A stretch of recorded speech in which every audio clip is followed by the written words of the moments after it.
And we're here in Arakaca. How long have you been living here? I've been living here all my life. I've been living here 76 years on my own right now. Tell us a little bit about this village.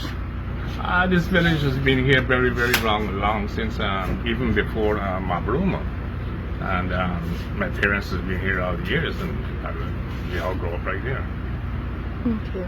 And does it have a large migrant population, Venezuelan migrant population here? No.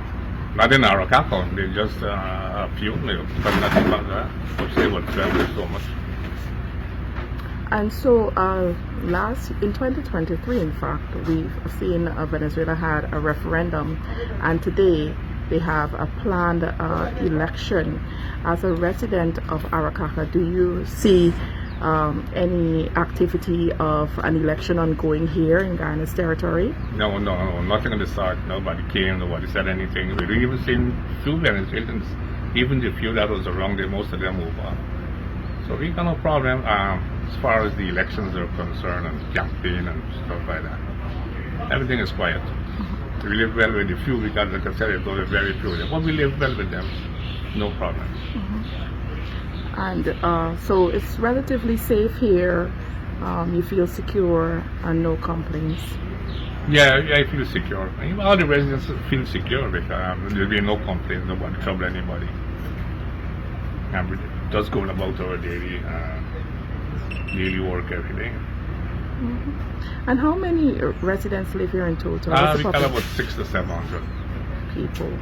And what do you do mainly here economically, commercial activities? I'm a businessman. I got my shop. I do construction, general construction. I do work the road. I do structures, buildings and stuff like that. I'm the NDC chairman.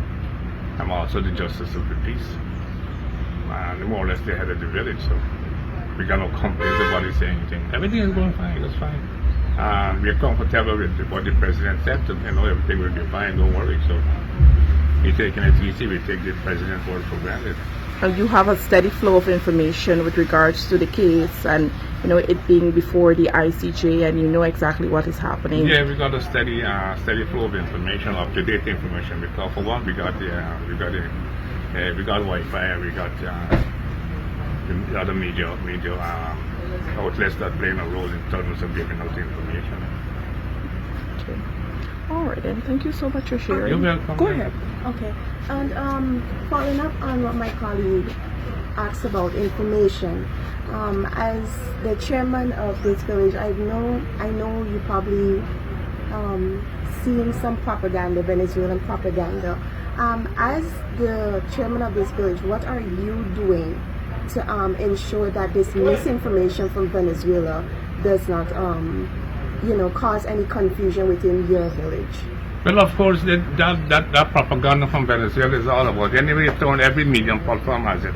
But there are a lot of people, local people, Guyanese, who passing out some false information. And that is very bad because it tends to corrupt the community. We saw one video with the excavator, there's nothing there. And we saw another with some iron boats with some soldiers up and down. We don't know about that. Don't know, so it's not real, but somebody or whoever putting it up, But people are now worried, we live all our life very quietly and we're not worried.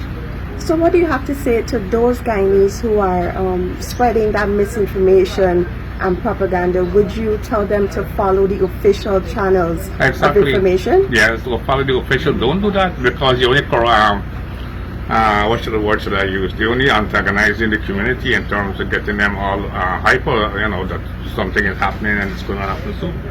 But as far as we're concerned, we're not worried with those propagandas. Everybody take very little notice of it.